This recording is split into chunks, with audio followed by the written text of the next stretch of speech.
Bismillahirrahmanirrahim. Assalamualaikum warahmatullahi taala wabarakatuh. Bismillahirrahmanirrahim.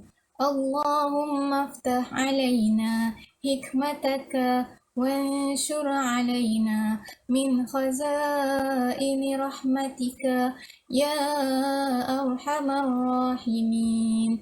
Rabbi shrah li sadri wa yassir li amri واحلل عقدة من لساني يفقه قولي يفقه قولي يفقه قولي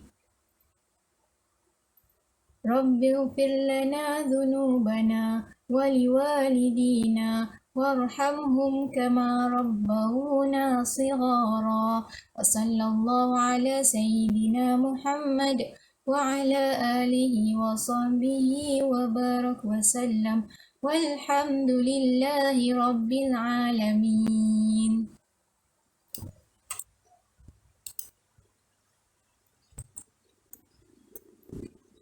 Pelajaran 18, Puasa Benteng Diri. Keistimewaan bulan Ramadan. Diturunkan Al-Quran, bulan untuk berpuasa, ada Lailatul Qadar, bulan pengampunan. Apa erti puasa? Puasa dari segi bahasa ialah menahan diri. Puasa dari segi istilah ialah menahan diri dari melakukan perkara yang membatalkan puasa. Macam biasa kita bahagikan takrif kepada 3 komponen. 1. Menahan diri daripada perkara yang membatalkan puasa. 2. Bermula dari terbit fajar shadiq hingga terbenam matahari. Item yang ketiga, mengikut syarat tertentu disertai niat puasa. Sekali lagi, apa erti puasa? 1. Menahan diri dari perkara yang membatalkan puasa. 2. Bermula dari terbit fajar shadiq hingga terbenam matahari. 3. Mengikut syarat tertentu beserta niat. Sekali lagi, apakah erti puasa? Kita bahagikan takrif kepada 3 komponen. 1. Menahan diri daripada perkara yang membatalkan puasa. 2. Bermula dari terbit fajar shadiq hingga terbenam matahari. 3. Mengikut syarat tertentu beserta niat. Apa hukum berpuasa, kelas? Hukum berpuasa ialah wajib. Hukum berpuasa ada 5, tapi hukum dia yang pada bulan Ramadan tu adalah wajib. Kalau kamu ingat, dia sama macam membayar zakat fitrah. Ada 5 keadaan, 5 hukum. Sekiranya membayar zakat fitrah pada waktu ni, apa hukum dia? Sekiranya membayar zakat fitrah pada waktu ni, apa hukumnya? Sekiranya membayar zakat fitrah pada waktu ini, apa hukumnya? Sama juga dengan puasa. Sekiranya puasa pada hari ini, apa hukumnya? Sekiranya puasa hari ini, apa hukumnya? Dan seterusnya. Dalil puasa, kelas. A'udzu billahi minasyaitonir rajim. Ya ayyuhalladzina amanu kutiba alaikumussyiyam. Wahai orang-orang yang beriman, kamu diwajibkan berpuasa. Okey, macam biasa kita ada syarat wajib dengan syarat sah puasa. Okey? Begini. Syarat wajib, okey? Kamu wajib berpuasa sekiranya kamu Islam. Okey, kamu Islam, kamu pun berpuasa. Adakah puasa kamu diterima? Walaupun kamu Islam, belum tentu puasa kamu diterima. Kenapa? Sekiranya kamu tidak memenuhi syarat sah puasa, maka puasa kamu tidak akan diterima. Baik. Syarat wajib puasa. 1, 2, 3, 4, 5.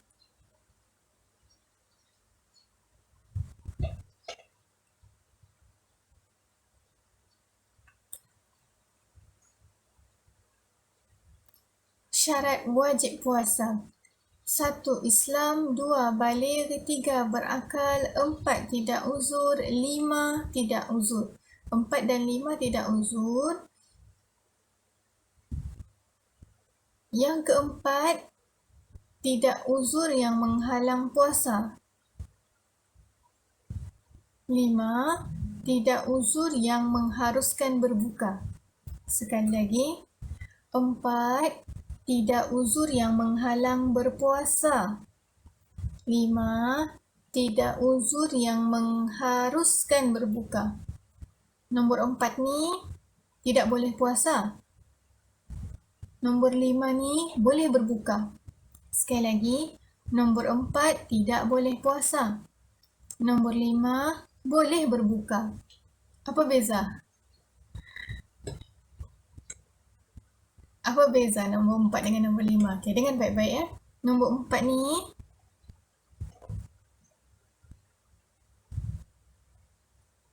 tidak boleh berpuasa.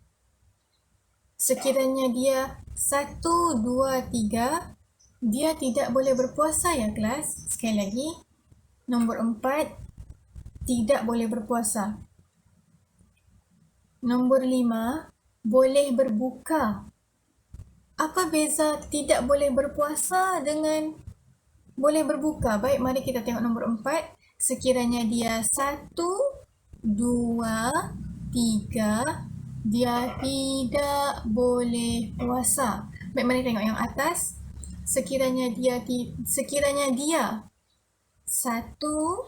2, 3, dia boleh berbuka. Apa beza boleh berbuka dengan tidak boleh berpuasa? Baik. Syarat wajib puasa. 1 Islam, 2 baligh, 3 berakal. Nombor 4,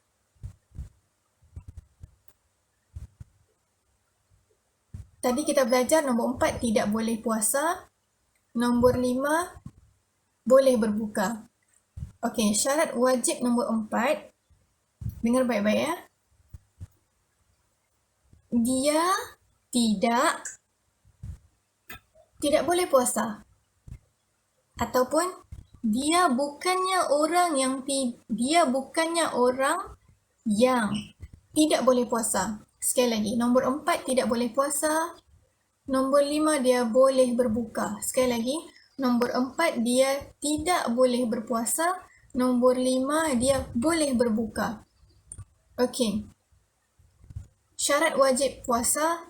1 Islam, 2 baligh, 3 berakal. 4, dia bukannya orang yang tidak boleh puasa. Syarat yang kelima, dia bukannya orang yang boleh berbuka. Mudah kan bahasa Ustazah? Okey. Siapa-siapa dia orang yang tidak boleh puasa? 1, orang yang haid atau nifas. 2, orang yang gila walaupun sekejap. 3, orang yang pitam sepanjang hari. Baik. Siapa-siapa dia orang yang boleh berbuka puasa? Okey, dia tidak haid, dia tidak gila, dia tidak pitam juga. Tapi dia sehat. Tapi dia boleh berbuka. Siapa orang yang boleh berbuka? Siapa orang yang boleh berbuka? Siapa orang yang boleh berbuka sedangkan dia tidak haid, dia tidak gila, dia tidak pitam? 1, orang yang musafir. Orang yang musafir boleh berbuka. Okey?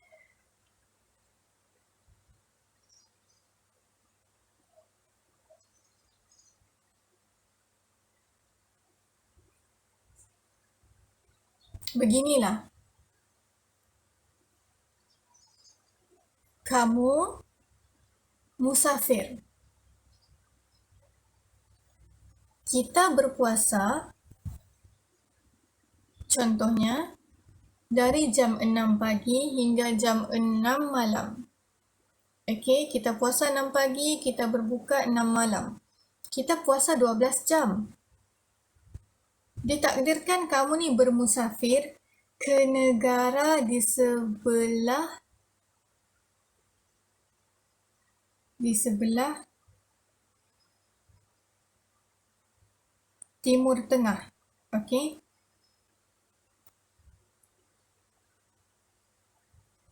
Kamu berada di sini. Negara yang kamu mau pergi tu ada di sini. Kamu pergi sini kan? Okey, kamu di sini, kamu mau pergi sini.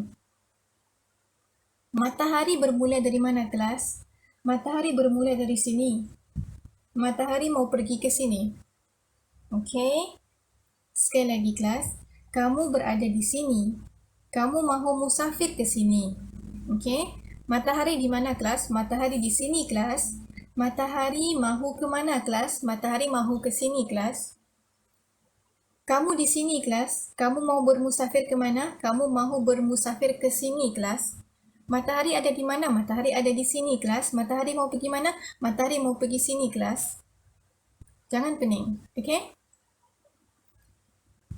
Apa logiknya? Apa kaitannya antara kita di sini mahu bermusafir ke sini dengan matahari di sini, matahari mau pergi sini? Okey, kelas. Kenapa orang yang bermusafir ni diharuskan, dibolehkan berbuka puasa? Kerana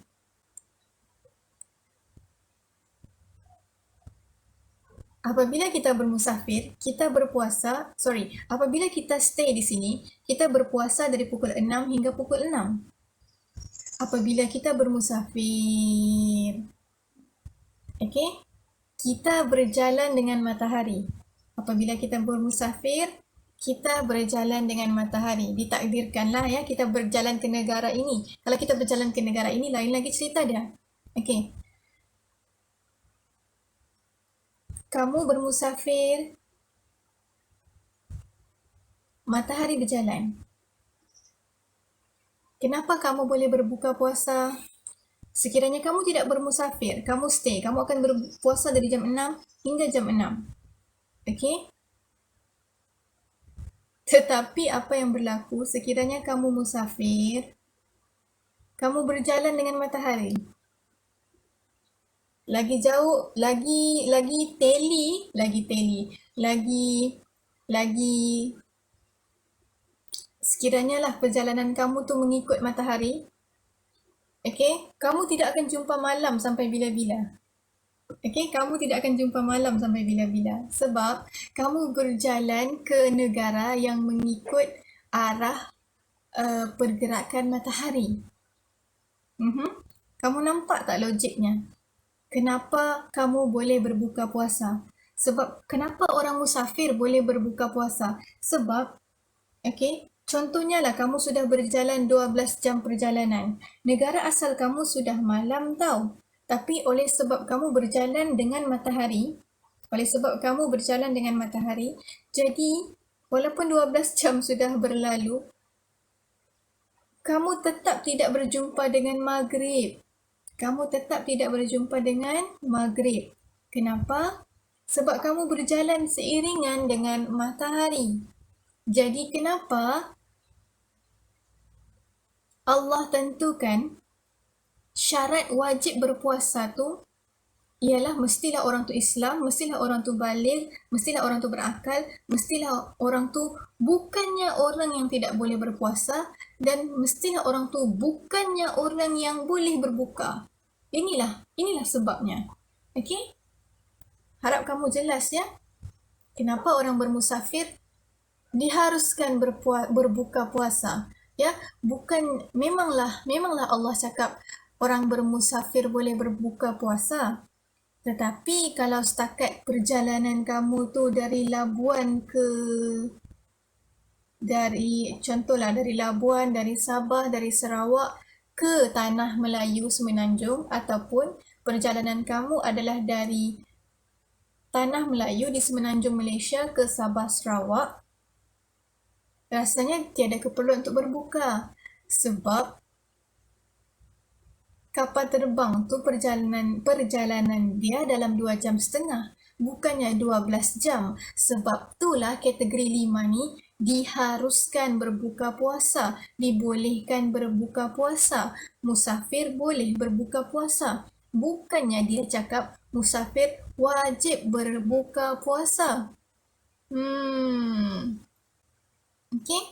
Dibolehkan berbuka puasa. Jadi, dalam ayat Al-Quran, Allah ada nyatakan Siapa-siapa orang yang boleh berbuka puasa? Ya, orang yang musafir, orang yang sakit dan orang tua yang tiada harapan, orang tua atau orang sakit yang tiada harapan sembuh. Orang ni semua boleh berbuka puasa. Tetapi sekiranya kamu tahu bahawasanya meneruskan puasa itu lebih mulia, lebih Allah sukai, nescaya kamu akan teruskan berpuasa walaupun kamu musafir, walaupun kamu sakit, walaupun kamu tua yang tiada harapan sembuh. Okey, maksudnya di sini apa? Bukannya Allah suruh kamu puasa walaupun kamu musafir. Bukannya Allah suruh kamu puasa walaupun kamu sakit.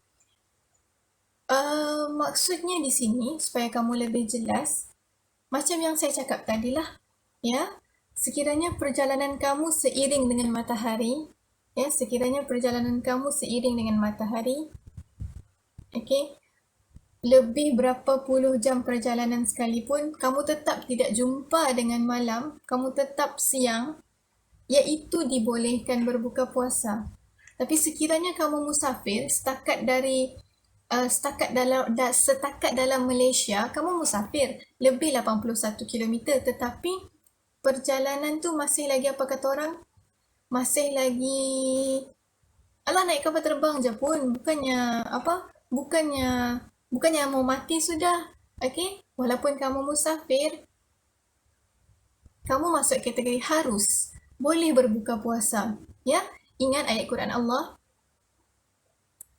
sekiranya kamu teruskan berpuasa, itu adalah lebih baik bagi kamu jika kamu tahu. Dan jika kamu tahu betapa Allah cinta orang yang teruskan berpuasa, walaupun dia musafir, itu lebih baik. Sekiranya kamu tahu, Allah suka jika kamu meneruskan puasa walaupun kamu sakit, nescaya kamu akan berpuasa. Jadi, sebab itulah masuk kategori harus, ya. Bezakan antara musafir yang diharuskan berbuka puasa dengan musafir yang ala kalau boleh janganlah berbuka puasa. Setakat berapa kilometer perjalanan je pun. Ya? Bukannya kamu bermusafir tu berjalan kaki. Kalau kamu musafir dari selatan tanah Melayu ke utara tanah Melayu, berjalan kaki, okeylah, bolehlah berbuka puasa. Tapi kamu naik kenderaan, seharusnya kamu teruskanlah berpuasa, ya. Jangan ambil mudah dengan hukum, ya. Selagi kamu mampu melaksanakan puasa, selagi itulah kamu laksanakan puasa. Okey? Baik, syarat sah puasa. 1. Islam, 2. Mumayyiz, 3. Tidak uzur yang menghalang berpuasa. Okey, 3 ni dia sama dengan 4 tadi. Okey, dia bukannya orang yang tidak boleh berpuasa. Okey, tadi syarat wajib, sekarang syarat sah. Ingat ya.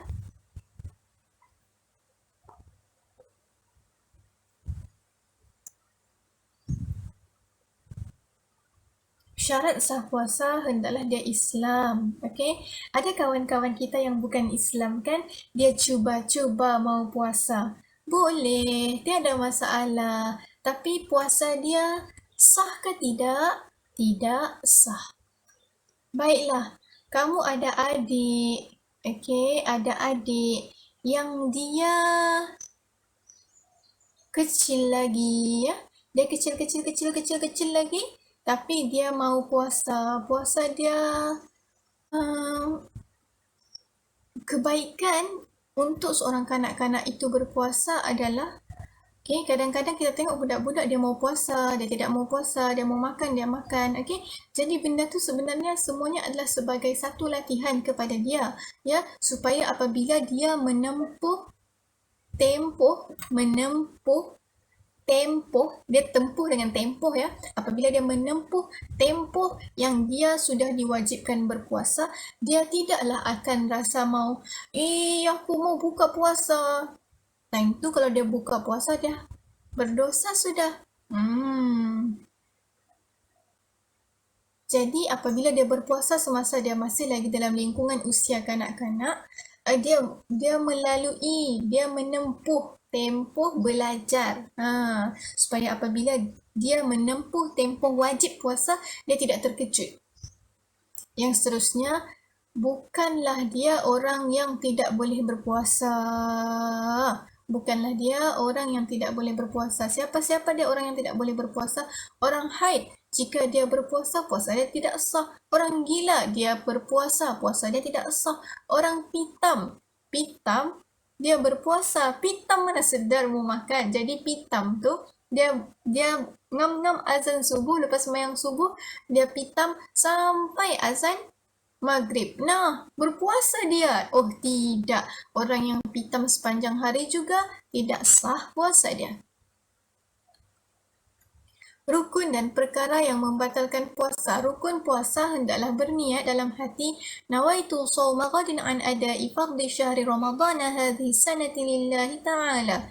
Rukun berpuasa yang seterusnya ialah tidak melakukan perkara yang membatalkan puasa.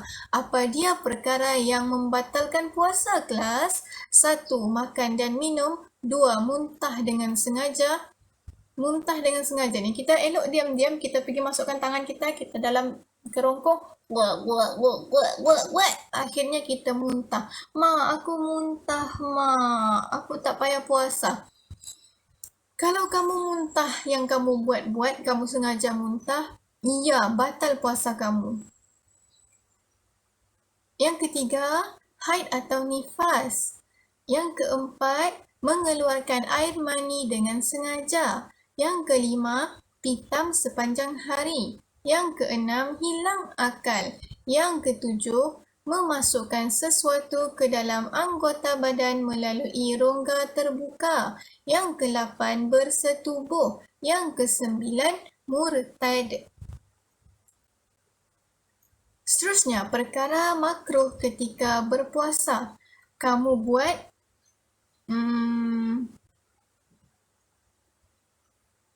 Allah tidak suka. Okay? Kenapa mau buat perkara yang Allah tidak suka?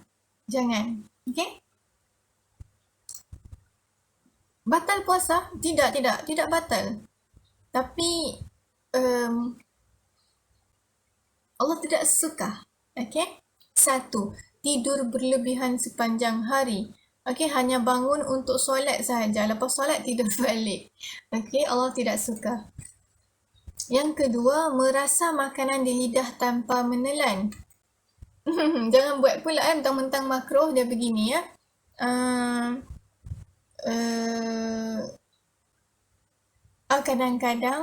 Kadang-kadang kamu mungkin ada pekerjaan sebagai tukang masak ya. Siapa tahu kan? Jadi sebelum serve makanan, kita akan tik-tuk, tik-tuk, tik-tuk, tik-tuk, tik-tuk. Jadi kita rasa makanan dengan hujung lidah. Kita tidak telan. Kalau telan tu batal sudah ya. Ini rasa. Dia rasa aja, dia rasa. Masin kata warga ya. Jadi, janganlah buat perkara yang Allah tidak suka ya. Okey. Yang ketiga, berkumur atau memasukkan air ke dalam hidung secara berlebihan. Masa kita ambil wuduk, okay, Allah ajar kita berkumur-kumur. Allah ajar kita masukkan air dalam hidung. Tapi sebab puasa panas, kamu pergi berkumur 10 kali, kamu pergi masukkan air ke dalam hidung 18 kali. Contoh. Okay, yang keempat, mandi wajib selepas fajar. Ya. Yang kelima, berbekam. Kamu tahu berbekam tu apa? Okay, berbekam ni, kamu pernah ambil darah? Okay, ambil darah tu kita ambil darah kan. Biasanya di sini kan ambil darah kan. Okay, kalau berbekam ni ada poin-poin dia. Okay, berbekam ni ada poin-poin dia. Ada orang berbekam di kepala, ada orang berbekam di badan, ada orang berbekam di muka, ada orang berbekam di kaki. Terpulanglah dia berbekam di bahagian mana. Yang penting berbekam ni adalah proses mengeluarkan darah kotor dalam badan. Okay. Pokoknya dia mengambil darah kita. Ya, kalau kamu pernah menderma darah, kalau kamu pernah menderma darah di sini kan. Okey. Menderma darah ni konsep dia sama dengan berbekam. Darah tu keluar daripada dalam badan. Okey.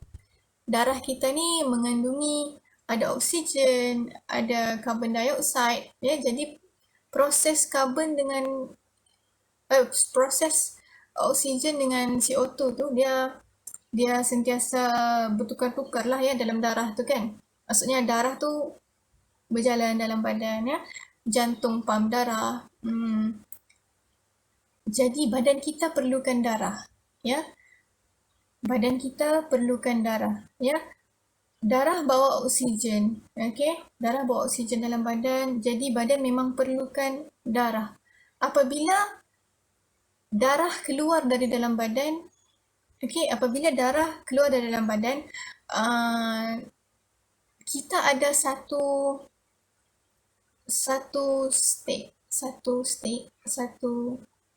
keadaan yang mana kita rasa melemah. Sedangkan apabila kita berpuasa, kita perlukan tenaga. Kita berpuasa, kita perlu bertenaga, kita perlu sihat. Zaman dahulu, para sahabat berperang dalam keadaan berpuasa. Okey, sedangkan kamu, apabila kamu mengeluarkan darah dari dalam badan, kamu boleh tengok orang-orang yang menderma darah. Lepas derma darah, dia mesti duduk diam-diam. Dia mesti minum Milo ke, dia mesti untuk gain conscious dia, untuk mendapatkan kembali tenaga asal dia perlu minum sesuatu yang macam bukan manis lah, tetapi dia perlukan glukos untuk segarkan balik badan dia. Sedangkan kalau kita berpuasa, berbekam ni mungkin tidak sebanyak darah orang yang derma darah tu lah. Depends, lain orang lain hasil. Sebab tu berbekam ni tidak digalakkan ketika berpuasa. Berbekam ni proses keluar darah, walaupun yang keluar tu darah kotor, still kita tidak digalakkan berbekam semasa berpuasa ya. Sebab proses keluar darah dari dalam badan ni memang agak memenatkan tubuh badan, dan apabila kita penat sedangkan kita berpuasa, so Islam tidak galakkan kita berbekam. Baik, yang seterusnya nombor 6. Selalu kamu buat. Tidaklah, bukan kamu, orang lain. Mandi secara berlebihan untuk menyegarkan badan. Tengah hari panas. Kamu pun mandi, kasih sejuk badan. Lepas tu mandi lama punyalah.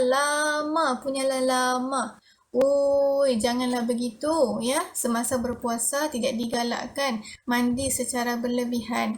Yang ketujuh, melewatkan berbuka. Okey. Yang ke-8, melakukan permulaan persetubuhan. Baiklah. Sunat berpuasa. Masa puasa ada 3 keadaan yang disunatkan. 3 keadaan. Ada 3 kategori perkara sunat dilakukan. 1, ketika sahur. Ini dalam bulan Ramadan ya. Ketika sahur, kamu sunat apa?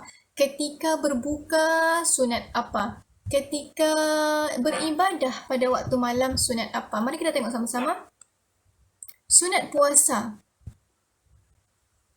1, ketika waktu sahur. Ya, nombor 1 ialah bersahur. Ada orang puasa dan ketika datang waktu sahur dia tidak bersahur. Dia malas bangun.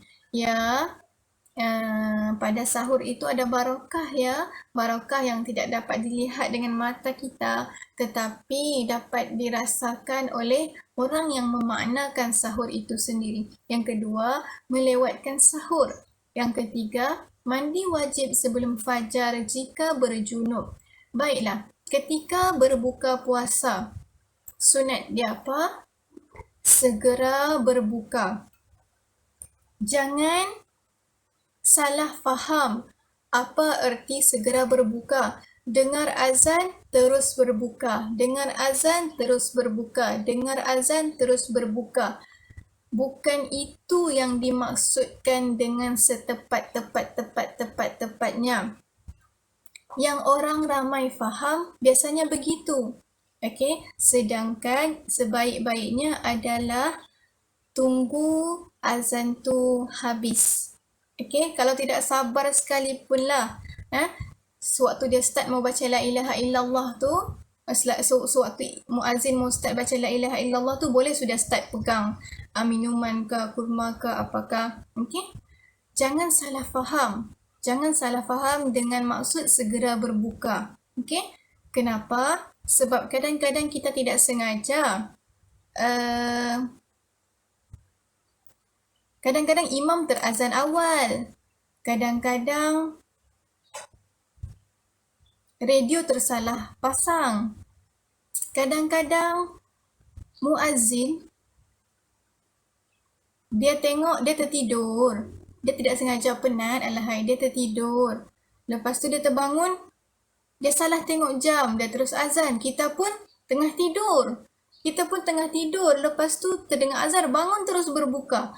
Itu bukanlah yang dimaksudkan dengan bersegera untuk berbuka. Bersegera untuk berbuka betul, tetapi dalam keadaan kamu yakin. Okey?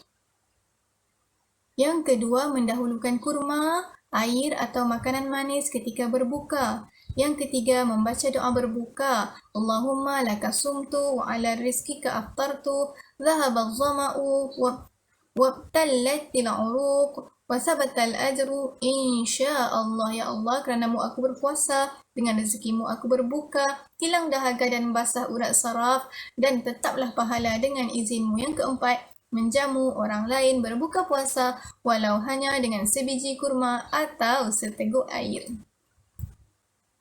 Oh, pada waktu malam kamu sunat buat apa? 1. Baca Quran. 2. Berzikir, selawat, doa. 3. Sedekah. 4. I'tikaf di masjid, terutamanya 10 malam terakhir ya.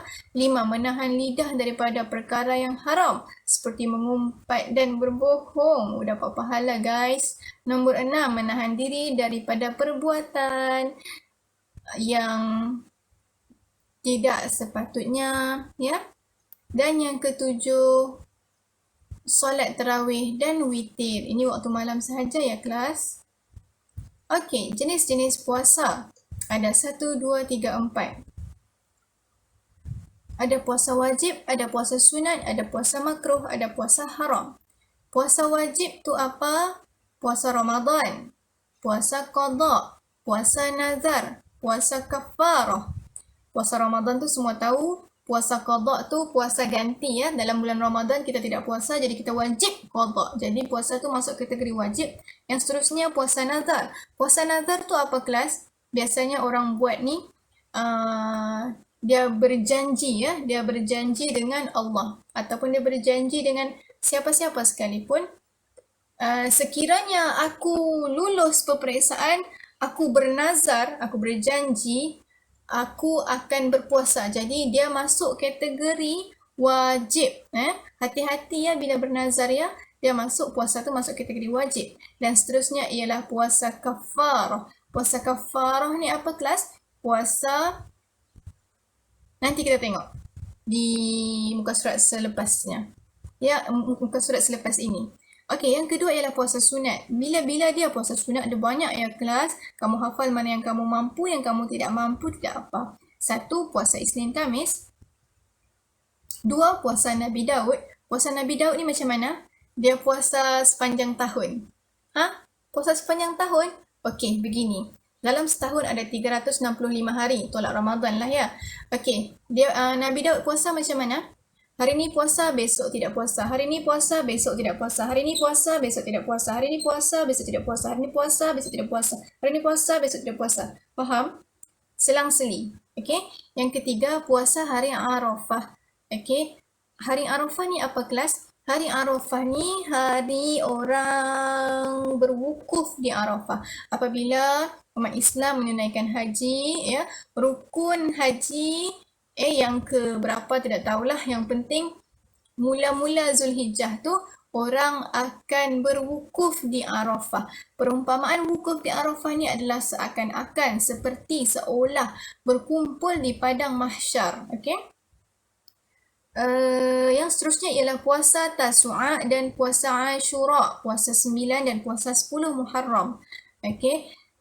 Yang seterusnya ialah puasa pada hari putih. Hari putih ni bila kelas? 13, 14 dan 15 setiap bulan. 13, 14, 15 Muharram, 13, 14, 15 Safar, 13, 14, 15 Muharram, Safar, Rabiul Awal, 13, 14, 15 Rabiul Akhir, 13, 14, 15 Jamadil Awal, 13, 14, 15 Jamadil Akhir, 13, 14, 15 Rejab, 13, 14, 15 Sya'ban. Ramadan tidak masuklah. 13, 14, 15 Syawal. Okey. Bulan Islam kelas. Bulan Islam kelas. Muharram, Safar, Rabiul Awal, Jamadil Awal, Jamadil Akhir, Rejab, Sya'ban, Syawal, Zulkaidah, Zulhijjah pun tidak masuk. Okey. Puasa sunat ya. Puasa 13, 14, 15 ni Ayyamul Baida, hari putih. Hari putih ni hari tu putih. Kenapa hari tu putih? Saya pun tak tahu kenapa hari tu putih. Tapi yang penting time tu matahari bulan cantik. Tu je yang boleh saya jawab.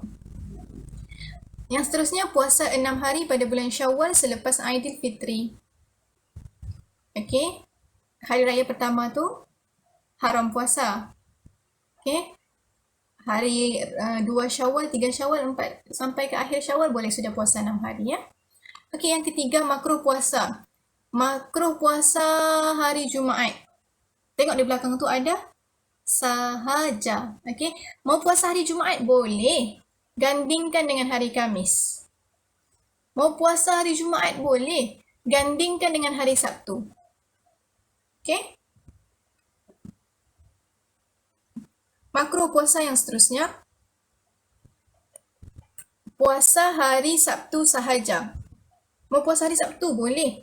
Gandingkan dengan Jumaat. Mau puasa hari Sabtu boleh. Gandingkan dengan Ahad. Okey. Makruh berpuasa yang seterusnya berpuasa pada hari Ahad sahaja. Makruh berpuasa hari Ahad. Mau puasa hari Ahad boleh. Gandingkan dengan hari Sabtu. Mau puasa hari Ahad boleh. Gandingkan dengan hari Isnin. Okey. Dia makruh apabila berpuasa pada hari ini sahaja. Jumaat sahaja, Sabtu sahaja, Ahad sahaja. Dan makruh yang seterusnya ialah puasa sepanjang tahun. Okey.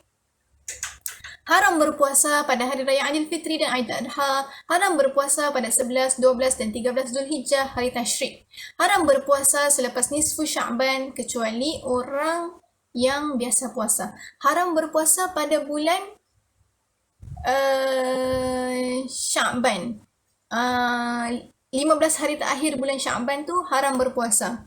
Kenapa? Bukan kenapa. Adalah kenapa dia. Tapi bila Sya'ban tu, yang lebih penting Sya'ban tu bila? Okey, dengar Muharram, Safar, Rabiul Awal, Rabiul Akhir, Jamadil Awal, Jamadil Akhir, Rejab, Sya'ban. Kenapa 15 hari terakhir Sya'ban tidak digalakkan puasa? Haram berpuasa. Okey.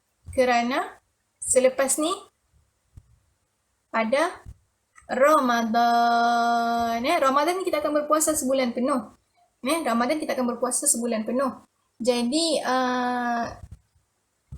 orang yang tidak pernah berpuasa daripada Muharram, Safar, Rabiul Awal, Rabiul Akhir, Jamadil Awal, Jamadil Akhir, Jamadil Awal, Rejab, Jamadil Awal, Jamadil Akhir, Rejab, Sya'ban. Orang yang tidak pernah berpuasa daripada sini sampai sini, sampai sini, sampai sini, sampai sini, tiba-tiba dia baru mau start berpuasa pada bulan Sya'ban, is a big no, okay? Okay, sebab bagi menghormati yang sebulan ni, bagi menghormati yang tidak lama lagi ni Ramadan, dia tidak pernah berpuasa bulan yang sebelum ni, tiba-tiba dia mau puasa di sini. Lepas tu 15 terakhir Sya'ban pula tu, apalah bezanya 15 terakhir Sya'ban dengan Ramadan nanti? Sedangkan Ramadan ni adalah bulan yang sangat special. Kecuali lah dia memang berpuasa daripada awal tahun. Dia berpuasa Nabi Daud pula tu. Hari ni puasa, esok tak puasa, hari puasa, tak puasa, puasa, tidak puasa, puasa, tidak puasa. Kalau bulan yang awal-awal ni dia memang biasa berpuasa, tidak salah untuk dia berpuasa pada nisfu Sya'ban, selepas 15 hari terakhir bulan Sya'ban. Okay? Kalau tidak faham, replay. Okay? Tapi saya doakan kamu semua diberi kefahaman. Okay?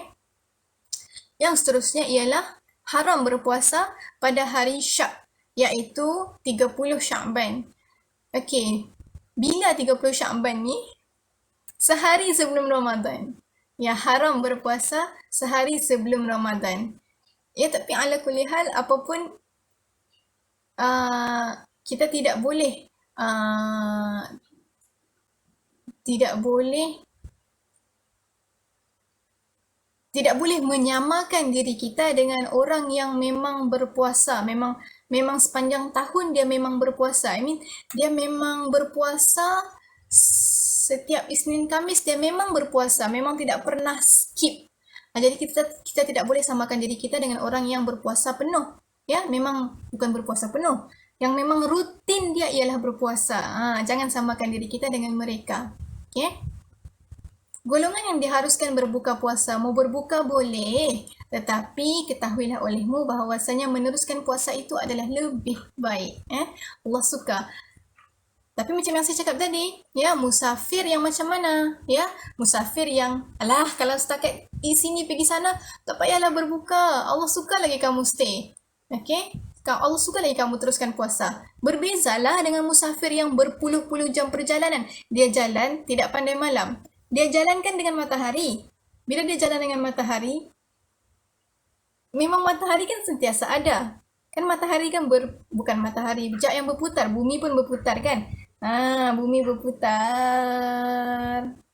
Begitu. Baik. Jangan menganggap mudah ya dengan hukum. 1, musafir yang diharuskan syarak. 2, orang yang ditimpa sakit yang memudaratkan. 3, orang tua yang tidak mampu berpuasa. 4, ibu mengandung atau menyusukan anak, bimbang kesihatan diri atau kesihatan anak, orang yang terlalu lapar atau dahaga sehingga boleh membahayakan dirinya.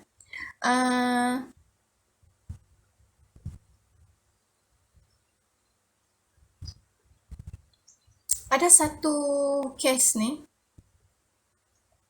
dia mesti ada benda manis. Dia mesti sentiasa memakan benda yang manis.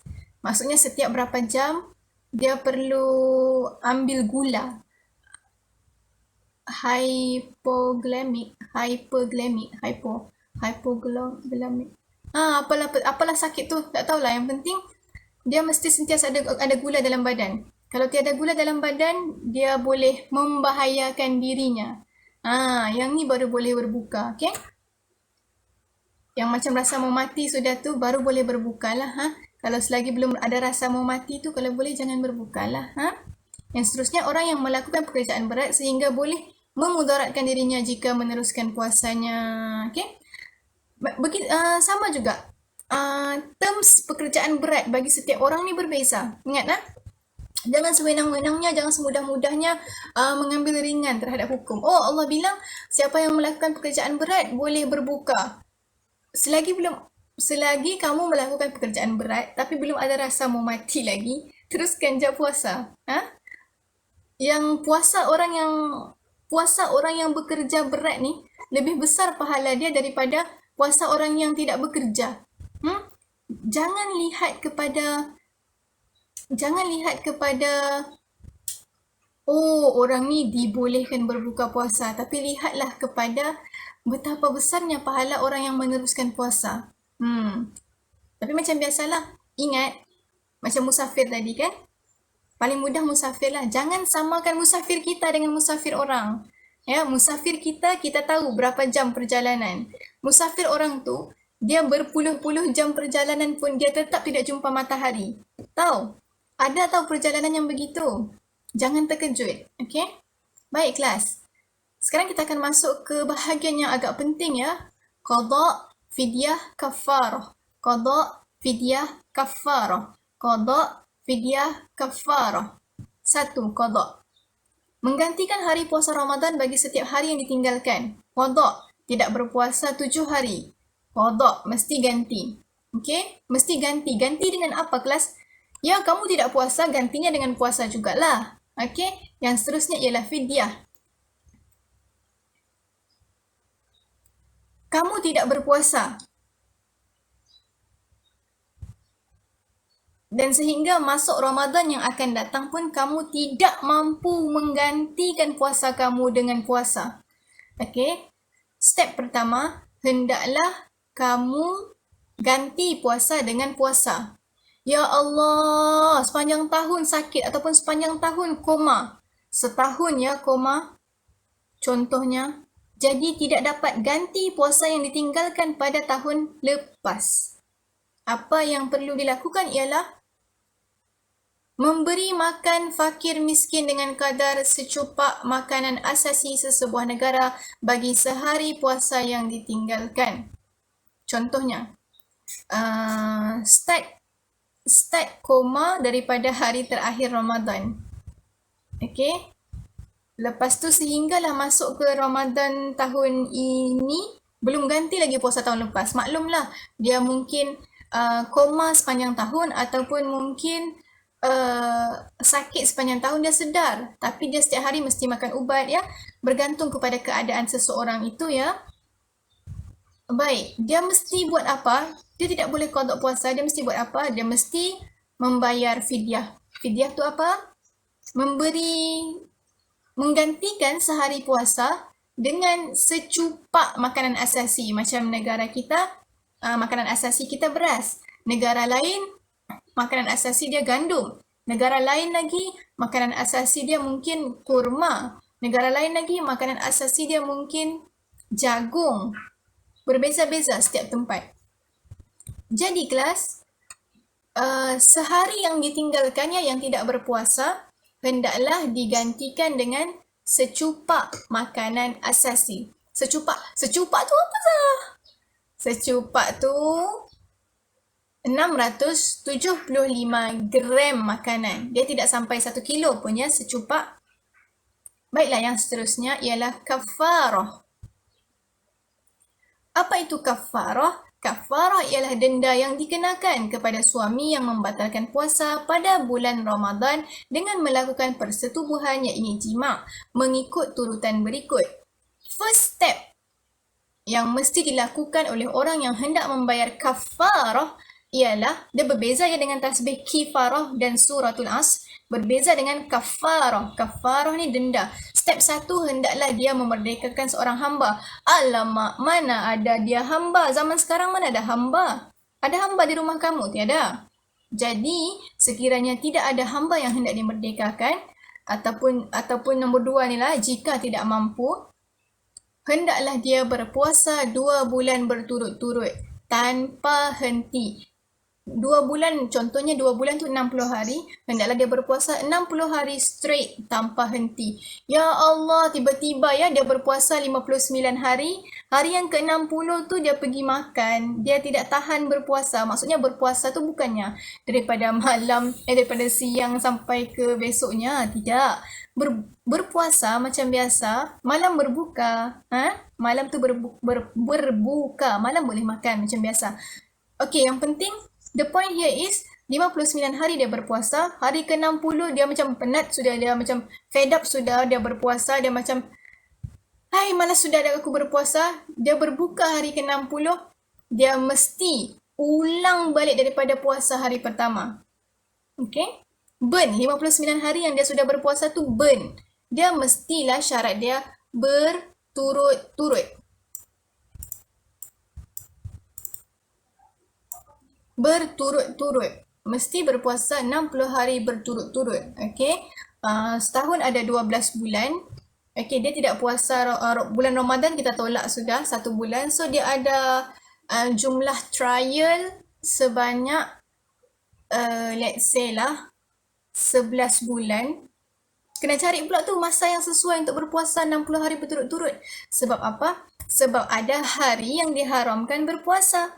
Bila bertembung dengan hari yang diharamkan berpuasa, burn sudah dia punya puasa yang dia sudah start tu. Okay? Jadi kena berhati-hati. Okay, dia ada 11 bulan. 11 bulan tu tolaklah. Katalah tolaklah hari tu, hari ni, hari tu, hari ni. Okay, dia tinggal 10 bulan. Okay, dia tinggal 10 bulan untuk berpuasa straight. Yang penting pastikan bulan itu tidak ada hari-hari yang diharamkan puasa. Kita sudah belajar kan tadi hari-hari yang diharamkan puasa. Sekiranya dalam tempoh beberapa bulan ni, ada 60 hari yang tidak berlanggar dengan hari yang diharamkan berpuasa, maka dia mesti puasa pada waktu itu. 2 bulan berturut-turut. Okay, sekiranya baru puasa 30 hari, lepas tu hari ke-31 dia makan, Puasa 30 hari tu burn. Dia mesti ulang semula daripada 1 hingga ke 60. Puasa. Dia mesti try ya selama berapa bulan ni. Bukannya dia boleh terus-terus lompat ke nombor 3 sebelum mencuba. Berat tak berat hukum Allah ni. Okey, bukannya sewenang-wenangnya ya, bukan sewenang-wenangnya. Bukan hukum ni bukan perkara yang boleh dibawa main ya, sukati kita membuat macam mana. Oh tidak boleh buat ni, boleh buat ni. Oh tidak boleh buat ni, boleh buat ni. Oh tidak boleh buat ni, boleh buat ni.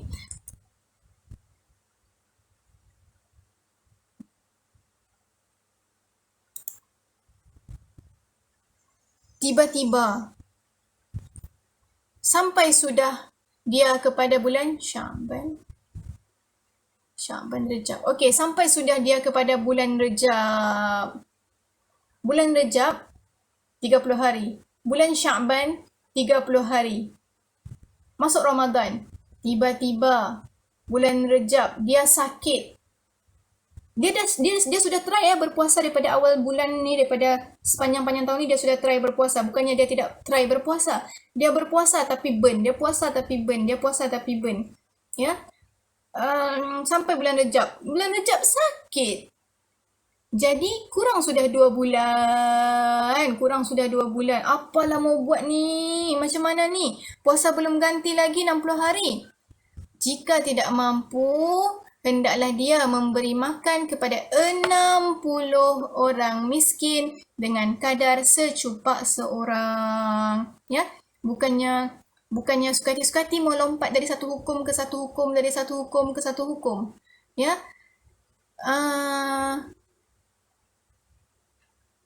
Buat dulu. Ya, tidak boleh, confirm tidak boleh buat, barulah usaha dulu melaksanakan hukum, tidak mampu barulah lompat kepada hukum yang seterusnya ataupun pelaksanaan yang seterusnya. Sama juga macam solat ketika sakit, ya. Kamu sakit, kamu pun solat duduk. Bukannya terus-terus boleh solat duduk. Kamu sakit, tapi bila berjalan dari satu tempat ke satu tempat, kamu tidak sakit. Jadi selagi kamu boleh berjalan dari satu tempat ke satu tempat, bukannya kamu boleh terus solat duduk. Kamu mesti memulakan solat dalam keadaan berdiri. Bila sampai ke step yang tidak boleh dilakukan secara normal, barulah kamu duduk. Ataupun kamu boleh berjalan tetapi kamu ni mungkin diserang pening secara tiba-tiba. Tiba-tiba rasa mau jatuh. Time rasa mau jatuh barulah kamu duduk.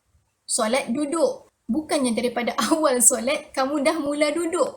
Mungkin semasa sebelum kamu memulakan solat tu kamu belum rasa mau jatuh lagi. Mungkin sebelum memulakan solat kamu belum rasa mau pengsan, pitam, jatuh, pening lagi. Jadi sebelum memulakan solat tu usahakan untuk berdiri. Bila ada perasaan mau jatuh, barulah solat duduk. Bukannya mulakan solat terus daripada awal secara duduk. Siapa orang yang boleh mulakan solat daripada awal secara duduk? Orang yang memang lumpuh 2 kaki atau orang yang sihat tapi bersimen 2 kakinya. Ini barulah orang yang boleh mulakan solat daripada awal dengan cara duduk. Bukannya orang yang boleh berjalan tapi tiba-tiba start solat dengan cara duduk. Berdiri dulu, ya. Berdiri dulu, tidak mampu barulah duduk. Kena faham ya konsep tidak boleh berdiri duduk. Kena faham konsep bukannya terus membuat kesimpulan secara cepat. Sama juga dengan hukuman ni. Bukannya terus-terus lompat ke step 3 tanpa berusaha pada step 1 dan step 2. Baik.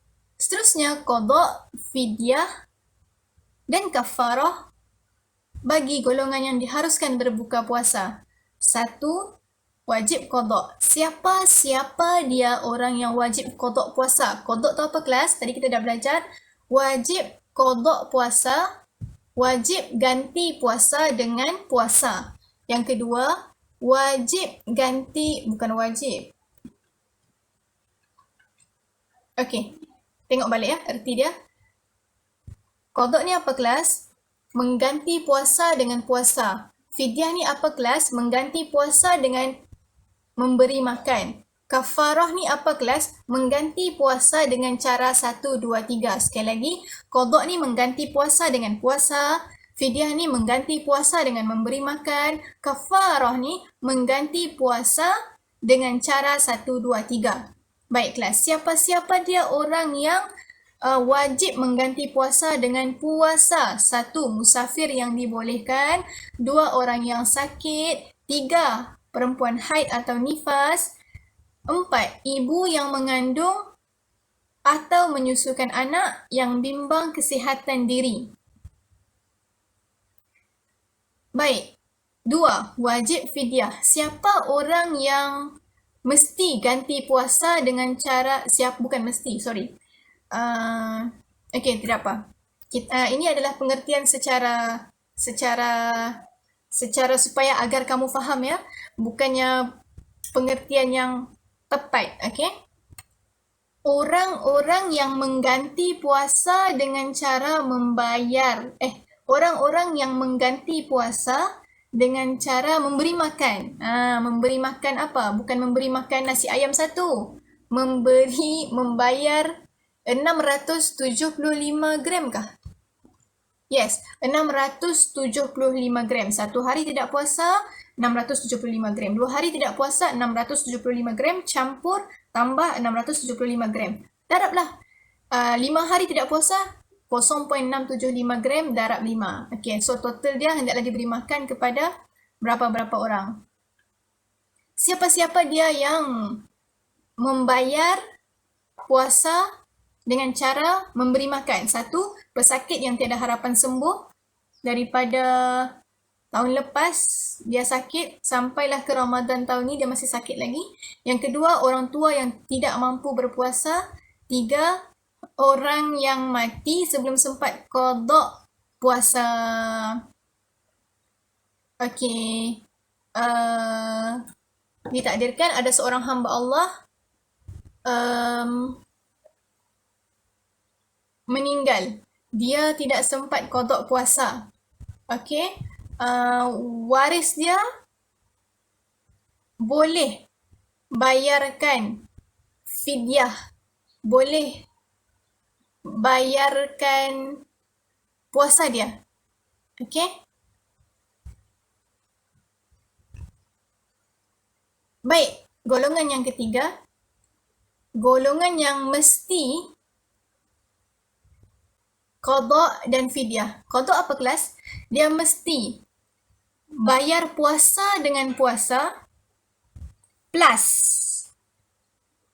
bayar puasa dengan memberi makan.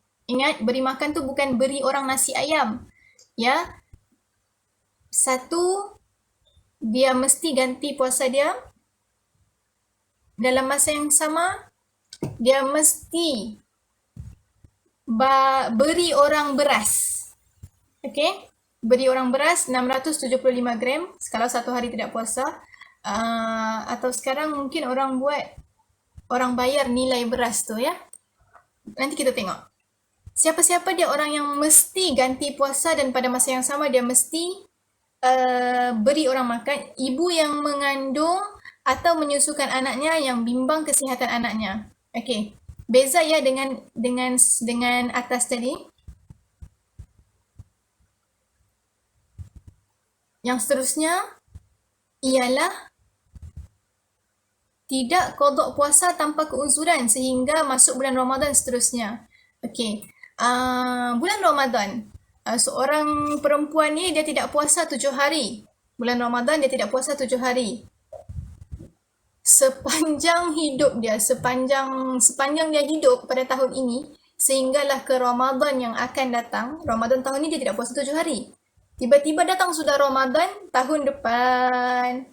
Allah belum qada. Allah belum ganti. Sudahlah belum ganti. Sudah masuk tahun baru lagi. Apa yang perempuan ni mesti buat?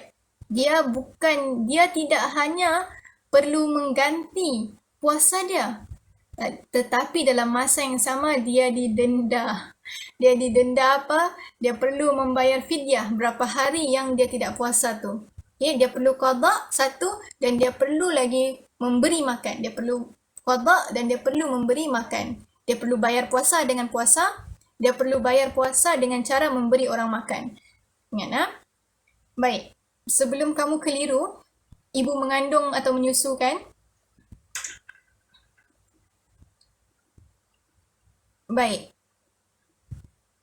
Sekarang fokus pada ibu mengandung ya. Ibu mengandung boleh berbuka puasa. Okey, dia perlu qada ke dia perlu qada dan fidyah? Okey, fokus, dengar baik-baik. Ibu mengandung, tengok dia risau apa? Dia risau kesihatan diri dia ataupun dia risau kesihatan anak dia? Sekali lagi.